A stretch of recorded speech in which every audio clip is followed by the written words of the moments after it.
Nagsimula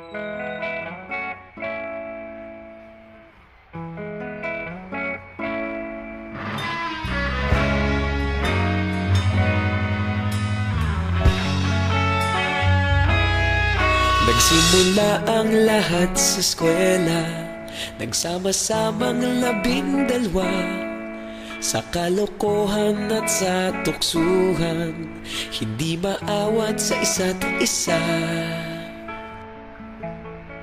Madalas ang standby sa cafeteria, isang barkada na kay saya. Laging may hawak-hawak na gitara, konting udyok lamang kakanta na.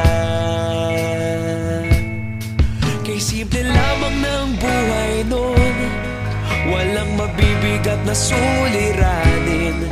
Problema lamang laging kulang ang datong. Sana napunta ang panahon? Sana nga ba? Sana nga ba? Sana napunta ang panahon? Sana nga ba?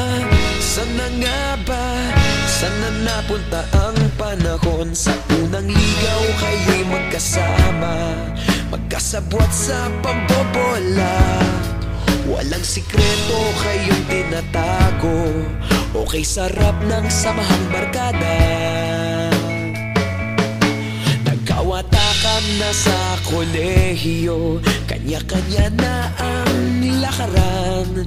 Kahit minsanan na lang kung magkita, pagkakaibigay hindi nawala. At kung saan na napadpad ang ilan, sa dating eskwela meron din naiwan.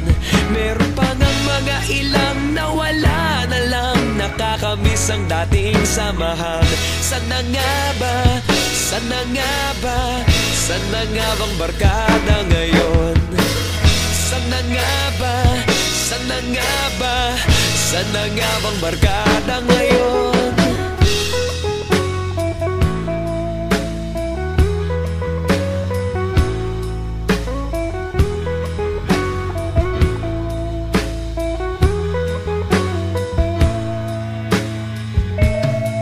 Ilang taon din ang nakalipas, wala pa sa aming tatay na nagsusumikap upang yumaman at guminhawang kinabukasan. Paminsan-minsan kami nagkikita, mga naiwan at natira. At gaya nung araw namin sa eskwela, pag magkasama'y nagwawala. Napakahirap malimutan ang saya ng aming samahan. Kahit lumipas ng ilang taon, magkabarkada pa rin ngayon. Magkaibigan, magkaibigan, magkaibigan pa rin.